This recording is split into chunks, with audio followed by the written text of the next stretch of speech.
안녕하십니까. 오늘은 복소수와 2차 방정식 중단원 마무리 문제를 지난 시간에 이어서 풀이하도록 하겠습니다. 지난 시간에 기본 문제인 5번까지 풀이를 했다면 우선은 6번부터 문제 풀이를 시작해 볼 건데요. 6번에 나와 있는 문제 같은 경우 x에 해당하는 값을 이미 주고 그리고 나서 구하라고 하는 값은 x제곱 플러스 x입니다. 당연히 직접 대입을 하셔도 됩니다. 직접 대입을 해도 되지만 직접 대입을 하게 되면 주어진 x 자체가 간단한 수가 아니기 때문에 제곱을 하는 과정에서 또 복잡해지고 거기에 또 다시 x를 더해야 되는 과정 자체가 굉장히 복잡하겠죠. 그럴 때는 접근 방법을 조금 바꿔보시면 되는데 x라고 하는 그 값이 2분의 마이너스 1 플러스 루트 3i가 될 것이고 주어진 조건 구하라고 하는 거 자체가 x에 대한 제곱이라서 이럴 경우에는 x에 대한 제곱값이 얼마일까 쪽으로 접근하기 위하여 식을 정리를 해볼 건데요. 주어져 있는 식의 양변에 2를 곱해서 2x 한 값이 마이너스 1 플러스 루트 3i가 되고 i라고 하는 것 좌우변을 제곱을 하게 되면 우변에 있는 i가 다시 한번 항이 곱해지면서 i가 또다시 생기기 때문에 i를 단독으로 제곱하기 위하여 2x 플러스 1로 식을 정리하고 우변에는 단독 루트 3i만 놔두도록 하겠습니다. 이것도 식을 좀 더 간편하게 푸는 요령 중에 하나인데 바로바로 가능한 것은 아니고 많이 문제를 풀어보다 보면 생기는 하나의 기술이 되겠죠. 좌변 우변을 이제 동시에 제곱을 하게 되면 제곱을 한 결과 제곱을 하게 되면 4x제곱 그 다음 4x 그 다음 플러스 1이 되고 이쪽은 i제곱 때문에 생기는 마이너스에 루트 3 제곱한 3까지 넘겨보면 알겠지만 상수항이 플러스 4가 돼서 바로 약분까지 가겠습니다. x제곱 플러스 x 플러스 1에 해당하는 그 값이 곧 0이 되는구나까지. 그래서 한 줄은 지금 뛰어넘은 건데요. 그럼 문제에서 지금 묻고 있는 진짜 질문은 무엇이냐면 x제곱 플러스 x에 해당하는 값이므로 방금 전 구해놓은 조건 그대로 여기 적용해보면 x제곱 플러스 x는 1을 이항한 마이너스 1이더라 라고 얘기할 수 있겠죠. 옆에 있는 2번 문제는 여러분들이 방금 구해놓은 요 힌트를 이용해서 보통 1번과 2번 문제 같은 경우는 앞에 풀었던 조건들을 그대로 이용해서 2번으로 넘어가는 건데요. 이때 같은 경우는 간단하게만 얘기를 하면 x세제곱 플러스 x제곱 플러스 얘를 x와 4x 마이너스 1 이렇게 식을 적당히 나눠준다면 접근이 훨씬 편할 수 있습니다. 주어져 있는 값 x로 인수를 묶어주면 x제곱 플러스 x 플러스 1이 될 것이고 이쪽은 4x 마이너스 1 그렇다면 방금 1번에서 구해놓은 조건에 의해 이만큼의 값이 0이므로 나머지 계산만 여러분들이 단순 계산을 해주시면 되겠죠.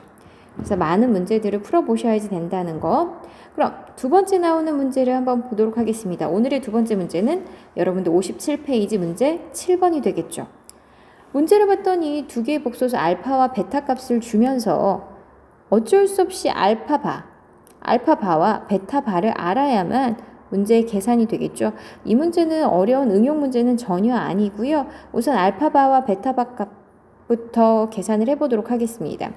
알파에 대한 이 값에 대한 켤레 복소수기 때문에 허수의 부호만 바꾼 마이너스 2 마이너스 i가 될 것이고 베타바라고 하는 것은 역시 허수의 부호를 바꾼 1 플러스 2i라고 하는 걸 알 수 있습니다. 그러고 나서 문제에 직접 이미 구해놓은 혹은 이미 주어져 있는 이 조건들을 대입하게 되면 굉장히 계산이 역시 길어진다는 걸 알 수 있죠.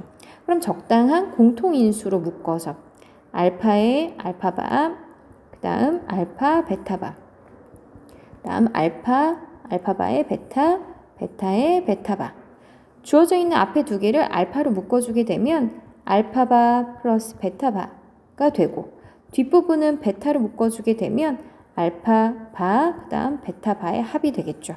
그렇다면 역시나 공통인수 보이고요.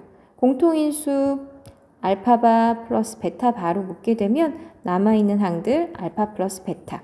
그러면 얘는 모두 다 계산하는 것이 아니라 각각의 원래 주어진 알파 베타의 합 우선은 알파와 베타에 대한 합부터 계산을 해보겠습니다. 알파와 베타에 대한 요 둘에 대한 합이기 때문에 우선 상수 부분은 실수분은 실수부끼리 마이너스 2에다 1을 더한 마이너스 1이 되고, 그 다음 허수분은 허수부끼리 i 마이너스 2i이기 때문에 마이너스 i가 되는 걸 알 수 있습니다. 그러고 나면 알파바, 베타바에 대한 역시 합을 구해야 되겠죠. 알파바, 베타바는 방금 옆에 구해놨던 걸 참고해서 마이너스 1 플러스 i라고 하는 걸 알 수 있습니다. 그럼 구해놓은 그 값들을 대입을 해보면 얘는 마이너스 1 플러스 i가 된다는 걸 알 수 있고, 이 값은 마이너스 1 마이너스 i가 된다는 걸 알 수 있습니다. 봤더니 착하게도 합차 공식이 바로 적용되는 식인 거죠. 마이너스 1을 제곱한 1이고요. 플러스 i 마이너스 i, 즉 i에 대한 제곱 마이너스 1이지만 마마라서 플러스 1인 것까지. 그래서 정답은 얼마더라? 2더라 라고 하는 사실을 알 수 있습니다. 옆에 있는 2번 문제 같은 경우는 당연히 연산을 해야 되는데 분수값이고 분모가 다르다면 여러분들은 뭐부터 해야 되겠습니까? 통분하셔야지 되겠죠. 통분을 해서 여러분들이 노트에다가 차근차근 문제풀이를 해보도록 하시기 바랍니다. 그러고 나면 문제 8번입니다. 문제 8번은 복소수의 값이 얼마인지 준 것이 아니라 여러분들이 직접 복소수가 얼마인지를 찾아내시면 되는 건데요. 복소수 Z를 구하는 과정, 복소수 Z를 구하여라 라고 한다면 여러분들은 반드시 먼저 복소수 Z가 갖게 되는 그 형태부터 A 플러스 BI 이 틀부터 먼저 쓰셔야지 됩니다. 왜? 내가 구할 Z는 이러한 형태를 갖겠구나 라고 하는 것부터. 그러고 나면 우선은 이 문제는 사실은 조금 계산이 길 수는 있는데 직접 대입하는 수밖에 없습니다. 왜? 앞부분은 Z고 뒷부분은 Z바기 때문에 얘를 특별히 묶어줄 수 있는 방법이 없거든요. 그래서 이거는 직접 다 대입을 하겠습니다. A 플러스 BI라고 하는 걸 Z 대신에 집어넣고 3-i와 연산을 할 거고요. Z바라고 하는 거는 켤레기 때문에 A-BI가 됐겠죠. 거기에 2-i만큼 한 값이 5가 돼야 되더라 인 거고, 연산을 하게 되면 3의 2에 마이너스 AI, 그 다음 3BI, 그 다음 마마가 되겠죠. 그래서 플러스 B가 되겠네요.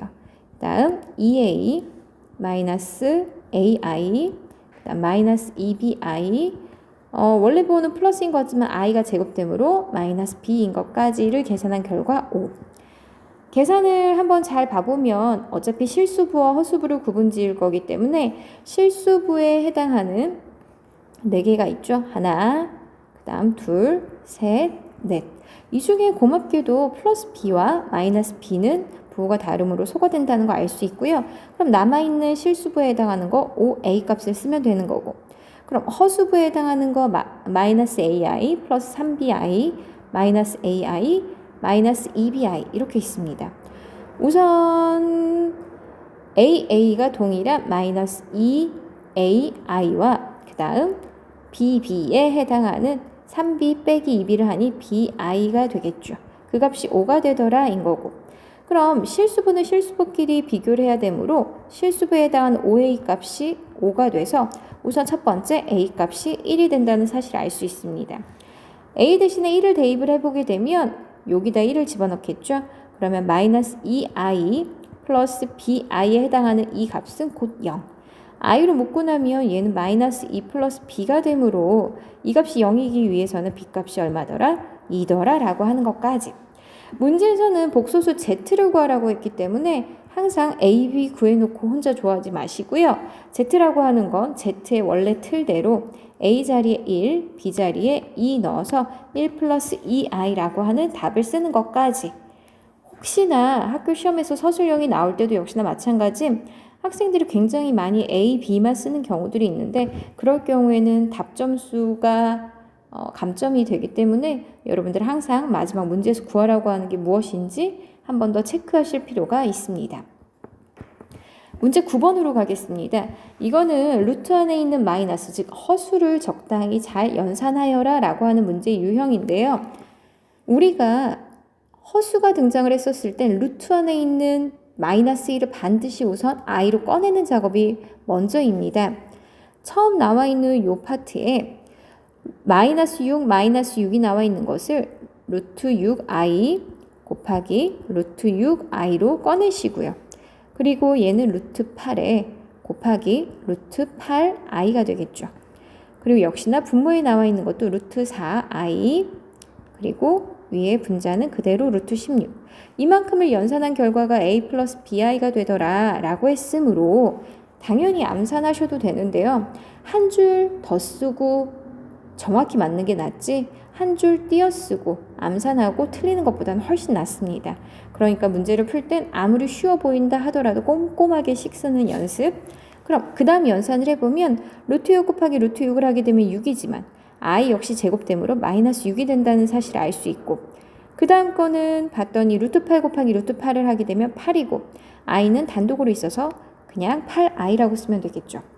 그러고 나서 보니까 세 번째 이 파트는 분모에 i가 있으므로 분모에 있는 i는 반드시 실수화 하셔야 됩니다. 즉 i를 다시 한번 곱해주면 되겠죠.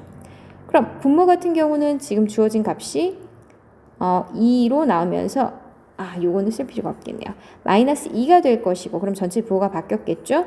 루트 16 같은 경우는 4i라고 쓸 수 있습니다. 그럼 그만큼의 계산한 결과가 a 플러스 bi더라.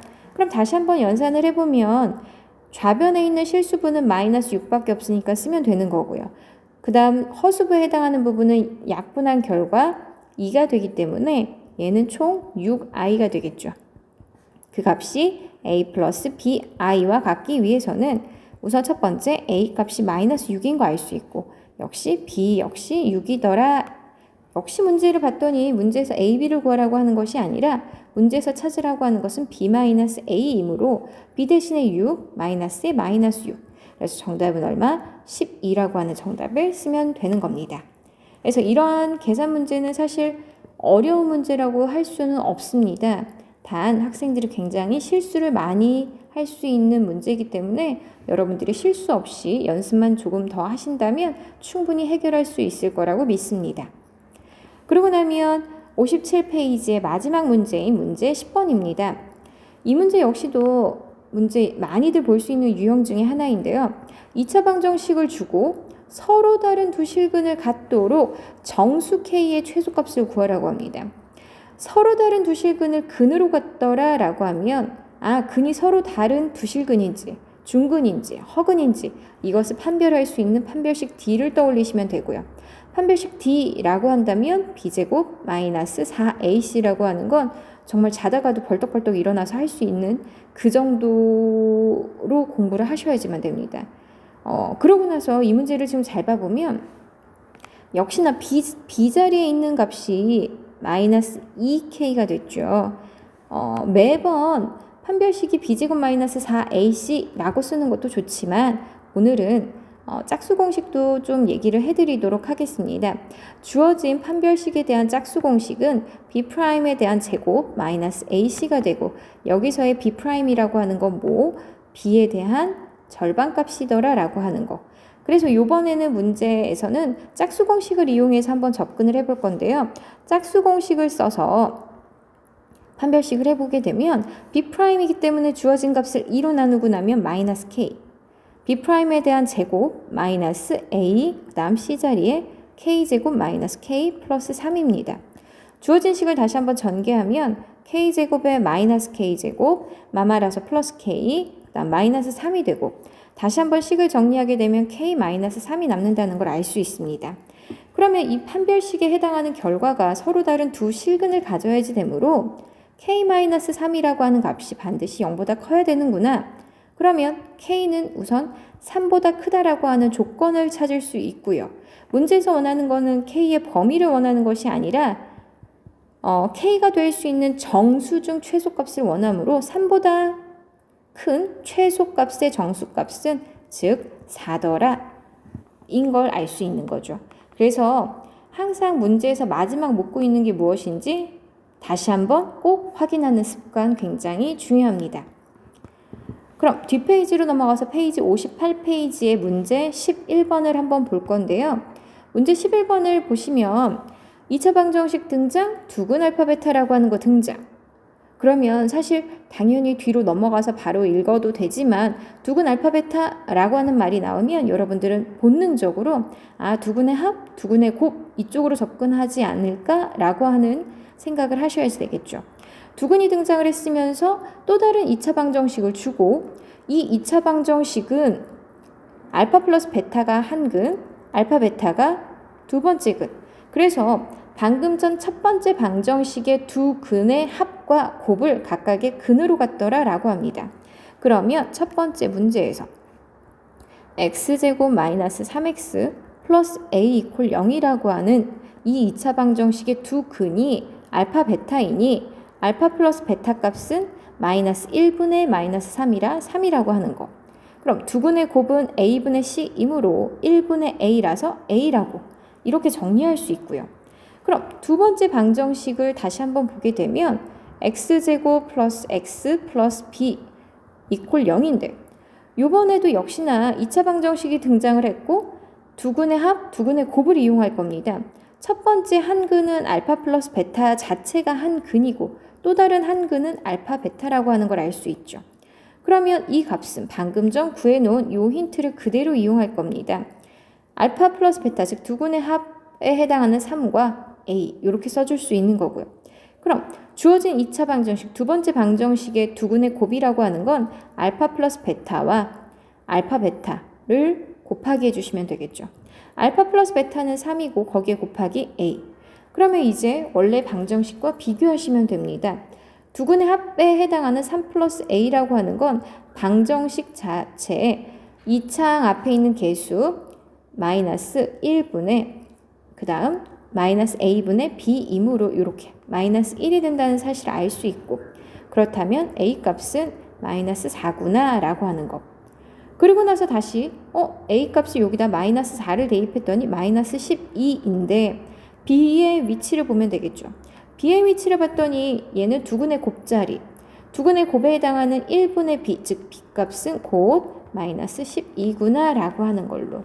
그래서 근과 계수와의 관계를 이용하는 전형적인 문제 유형이 되는데 이 정도가 만약에 모의고사에 출제가 된다면 3점 정도 되는 아주 쉬운 문제는 아니라고 하는 거. 그래서 이런 것들에 대한 유사 유형 문제들을 반드시 정리해 보셔야 됩니다. 12번 문제가 등장을 했죠. 이 문제는 방금 전보다 사실은 요령만 있으면 훨씬 더 편하게 접근을 할 수 있는 문제인데 이 문제에서는 첫 번째 문제를 한번 풀어보도록 하겠습니다. 두 근의 합과 두 근의 곱을 줬는데 주어져 있는 어떤 방정식인지 원래 방정식이 없죠. 당연히 첫 번째 푸는 방법 중에 하나는 연립을 하셔도 됩니다. 연립을. 합과 곱이지만 예를 들어 베타 대신에 마이너스 5, 마이너스 알파라고 하는 값을 곱자리인 알파의 베타 자리에 마이너스 5, 마이너스 알파 해서 이렇게 풀어도 됩니다. 하지만 알파 값이 깔끔하게 나오지 않을 확률이 훨씬 더 높죠. 왜? 문제 자체가 그쪽 방향을 원하는 것이 아니기 때문에 이쪽 방향으로 접근하는 것은 옳지 않습니다. 그럼 제가 두 번째로 말씀드리는 그 방법. 두 근의 합과 두 근의 곱이 등장을 한다면 얘의 짝꿍인 반드시 2차 방정식을 찾으셔야 됩니다. 2차 방정식을 찾을 때 내 맘대로 찾는 거기 때문에 2창 앞에 있는 개수는 1로 두는 게 훨씬 간편하겠죠.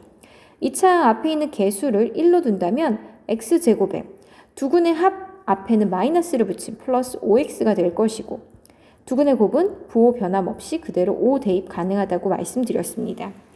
그렇다면 이 2차 방정식의 두 근이 각각 알파와 베타이므로 문제에서 찾으라고 하는 두 근 알파 베타는 인수분해가 되지 않는다면 당연히 우리는 어떻게 접근? 근의 공식으로 접근하면 되겠죠. 근의 공식으로 접근을 해보게 되면 이 a분의이기 때문에 분모값은 2가 된다는 거 알 수 있고요. 마이너스 b 쓰고 플러스 마이너스 루트 b제곱 25가 되고 마이너스 4a c 이렇게 쓸 수 있겠죠. 이 값을 다시 한번 계산해 보게 되면 2분의 마이너스 5 뿔마 루트 안에 있는 값이 25 마이너스 20이라서 루트 5만 남는다는 걸 알 수 있습니다. 그러면 여러분들은 이제 답을 예쁘게 분리시켜주면 되겠죠. 알파 값은 두 근 중 2분의 마이너스 5 플러스 루트 5고 또 베타 값은 그와 부호가 반대인 마이너스 5, 마이너스 루트 5 이렇게 쓸 수 있다는 거. 그래서 이런 식으로 계산을 해주는 건 역시 어렵지 않게 밑에 있는 2번 문제도 여러분들이 할 수 있을 거라고 생각을 하고 그 다음 문제 13번으로 넘어가 보도록 하겠습니다. 드디어 발전 문제가 등장을 했죠.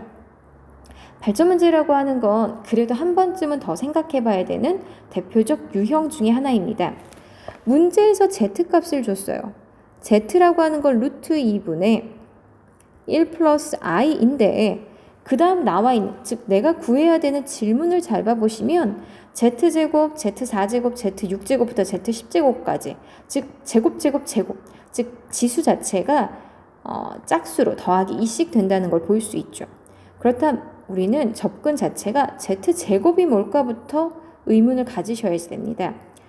단독으로 z제곱만 필요한 문제 중에 하나인데 z제곱이 얼마일까? 아까 전처럼 루트 1을 곱하고 마이너스 1을 해서 i를 단독으로 하게 되면 z와 관계되어 있는 식 자체가 굉장히 복잡해질 거이므로 그런 과정을 겪어보고 내가 방향이 잘못됐구나 라고 하는 사실을 캐치했다면 단독으로 이번에는 제곱을 해보자 라고 접근을 하는 거죠. 사실은 여러분들이 문제를 푸시다 보면 제가 푸는 것과 다르게 굉장히 많은 시행착오를 겪게 되는데요.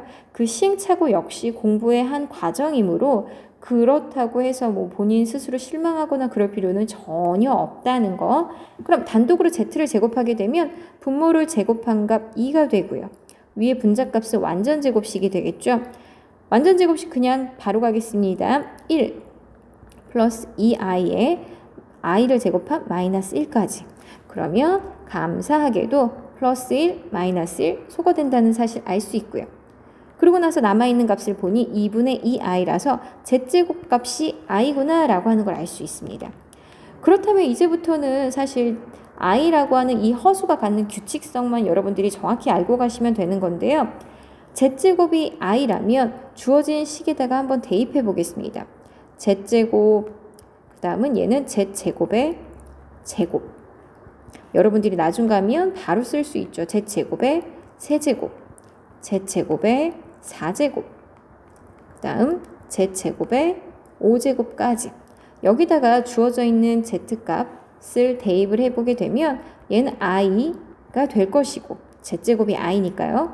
그 다음은 i제곱, 그 다음 i 세제곱, i 4제곱, 그 다음 i 5제곱까지.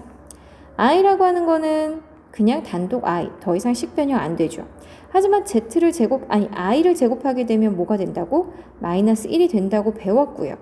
얘는 마이너스 1에 i가 한 번 더 곱해진 형태라 마이너스 i가 될 것이고 주어진 i 4제곱이라고 하는 건 마 1을 제곱한 값 플러스 1이 된다는 것까지 그 z 4제곱에 i가 한 번 더 곱해진 i 5제곱이라고 하는 건 1에다가 i를 한 번 더 곱한 i가 된다는 거. 그래서 사실 여기서 되게 중요한 사실이 있는데요. i라고 하는 건 i부터 i제곱, i세제곱, i4제곱까지 다 더하게 되면 그 값이 얼마가 되더라? 0이 되더라 라고 하는 이 사실도 굉장히 많이 이용하는 부분입니다. 그렇다면 남아있는 건 정답 i가 되겠죠. 그래서 지금 저는 굉장히 빨리 풀었지만 여러분들은 이 과정 자체가 사실은 굉장히 중요한 과정이기 때문에 쓰고 또 쓰고 이와 유사한 유형 또 다시 확인하시고 그 과정들을 대비하셔야지만 여러분들이 보게 되는 중간고사에 큰 어려움 없이 문제풀이를 할 수 있을 겁니다. 그러면 14번으로 가겠습니다. 14번은 이제 제가 제일 좋아하는 멘트 중에 하나인데 A값에 관계없이 굉장히 좋아하는 유형이에요. A값과 관계없더라. 그렇다면 이 문제는 수업 시간에도 계속해서 얘기하겠지만 A로 묶어주는 문제겠구나 라고 하는 확률 99% 이상입니다. 그렇다면 문제를 다시 한번 또 봐볼까요? 주어져 있는 2차 방정식이 A값과 관계없이 무슨 근, 중근을 갖더라, 중근을 갖더라, 혹은 서로 다른 두 실근을 갖더라. 그럼 여러분들은 바로 머릿속으로 뭐부터? 판별식의 값이 0이겠구나 부터. 판별식이 0이라는 조건과 그 다음 A값과 관계없더라 라고 하는 두 가지 조건을 토대로 실수 m과 n의 값을 구하는 게 여러분들이 하실 일인 건데 우선은 A값과 관계없다라고 하는 힌트를 지금 바로 쓸 수는 없습니다. 단 중근을 가진다 라고 하는 힌트를 볼 건데요. 이 문제도 역시나 봤더니 B자리에 위치한 1창 앞에 있는 개수를 봐보면 2의 배수라고 하는 거 보이시죠? 짝수 공식을 쓰지 않게 되면 이 문제는 사실 굉장히 식이 길어질 수 있는 문제의 유형이기 때문에 이 문제는 바로 짝수 공식으로 접근해서 문제를 풀도록 하겠습니다. 중근을 갖게끔 우선 식을 만들기 위해서는 B' 하면 요 2에 대한 절반값, 그러니까 마이너스 m 마이너스 a에 대한 제곱, 당연히 마이너스 1도 제곱해서 그냥 플러스 1, 즉 m 플러스 a에 대한 제곱을 해도 되지만 그래도 저는 B'에 대한 제곱이라서 여러분들한테 직접 부호까지 보여드린 거고요. B' 제곱 마이너스 a자리 1이고요. 그 다음 C자리에 a제곱 플러스 4a 플러스 n이 됩니다. 그러면 이 중근을 갖기 위해서는 주어진 이 식이 곧 0이 돼줘야지 되는데 우선 식부터 전개를 해보면 m제곱, 그 다음에 2am, 그 다음 a제곱이 되고요. 마이너스 a제곱, 마이너스 4a, 마이너스 n 이퀄 0이구나. 이러고 나서 얘가 0이 되기 위해서 어떤 걸 이용하시면 되냐면 그때 요 힌트를 여기다 적용하면 되겠죠. a의 값과 관계없다는 건 a가 1이든 100이든 혹은 마이너스 100이든 그와 관계없기 위해서는 a와 묶인 부분이 무조건 0이 되는 그 조건을 이용하셔야지 되는데요. 우선 문제에서 식을 봤더니 a제곱과 마이너스 a제곱은 소거되는 걸 알 수 있고요. 그리고 나서 a가 있는 식으로 묶어보게 되면 얘는 2m 마이너스 4만 남는다는 거. 요렇게 두 개의 항을 정리하고 났더니 남아있는 항은 m제곱 마이너스 n, 그 값이 곧 0이더라. a 값과 관계없이 a와 묶인 부분 이 값이 무조건 0. 2m-4에 해당하는 그 부분이 0이 돼줘야지만 a에 관계없는 값을 가질 거기 때문에 m 값은 곧 2가 되는구나 라고 하는 걸 알 수 있고요. m 대신에 2를 집어넣게 되면 4-n에 해당하는 그 값이 역시 0. 그러므로 나머지 n 값은 4가 되는구나 라고 하는 것까지. 그래서 문제 14번 같은 경우는 당연히 판별식, 우리가 배웠던 판별식도 아셔야지 되는 거고 a 값과 관계없다라고 하는 걸 어떻게 처리하면 되는지에 대한 걸 확인할 수 있는 유형입니다. 그래서 아주 쉬운 유형은 역시 아닙니다. 오늘 풀어야 되는 마지막 문제가 됐죠. 문제 15번을 봐보시면 주어진 문제는 말 그대로 정말 추론을 하셔야지 되는데 문제에서 조건을 봐보면 2차 방정식을 주고 두근 알파 베타가 등장을 합니다. 그럼 우리가 일반적으로 봤다면 두근 알파 베타, 그럼 선생님이 무조건 뭐부터? 두근의 합, 그 다음 두근의 곱부터 찾으라고 했구나부터 생각을 하시면 돼요. 어렵다 뭐하다 다 생각하지 마시고요. 두근 알파 베타가 등장하면 문제에서 뭘 묻든지 간에 우선은 이 두 가지부터. 두근의 합자리에 위치한 건 봤더니 마이너스 1분의 마이너스 p라서 p라고 하는 걸 알 수 있고요. 두근의 곱이라고 하는 건 a분의 c라서 1분의 q 하니까 q라고 하는 걸 알 수 있습니다.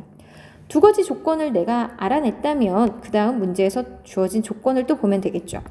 가에 나와 있는 조건은 알파, 베타, pq는 각각 50 이하의 서로 다른 자연수다라고 하는 첫 번째 조건이 있고요. 그 다음 알파, 베타는 각각 3개의 약수를 갖는다라고 했는데 이 3개의 약수를 갖는다라고 하는 요 힌트가 사실 이 문제에서는 가장 핵심 힌트가 됩니다. 약수를 3개 갖더라라고 하면 우리가 임의의 자연수 n이라고 하는 수가 2의 m제곱 곱하기 3의 n제곱 이렇게 됐다면 주어진 n의 약수의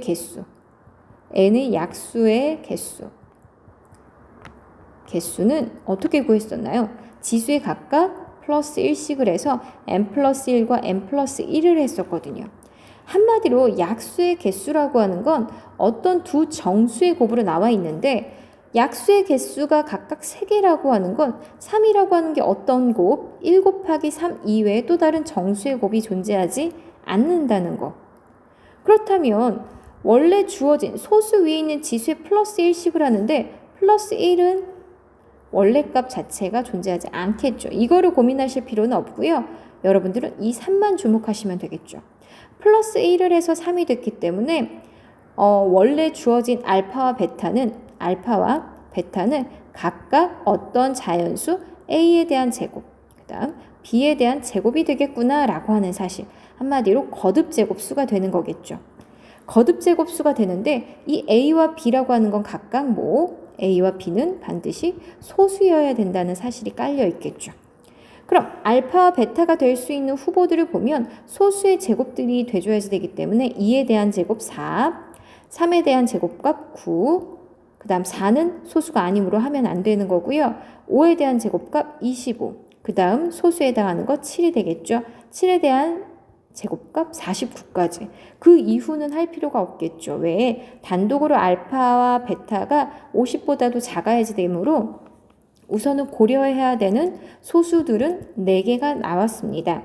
그리고 나서 나와 있는 두 가지 힌트를 다시 한번 보시면 돼요.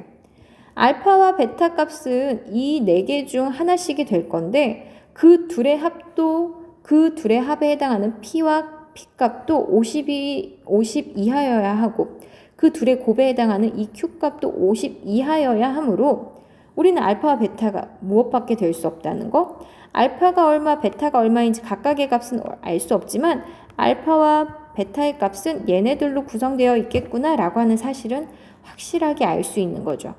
그렇다면 문제에서 원하는 건 알파, 베타의 각각의 값이 아닌 그 두 수의 합에 해당하는 P 값은 4 더하기 9를 한 13이 될 것이고 Q 값은 그 두 수에 대한 곱이므로 4, 9, 36이 나온다는 것까지.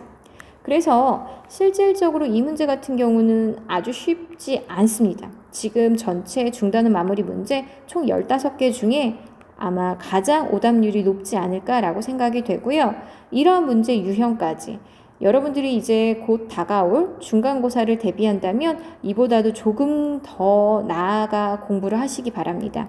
당연히 기본적으로 중단원 마무리까지 교과서 안에 있는 모든 문제들을 풀이할 수 있어야 되지만 어차피 만약에 상위권을 노린다라고 하는 학생들 같은 경우는 아주 어려운 것까지는 아니지만 이보다는 한 단계 더 나아갈 수 있는 문제까지도 연습을 많이 하셔야지 좋은 결과가 있을 거라고 생각합니다.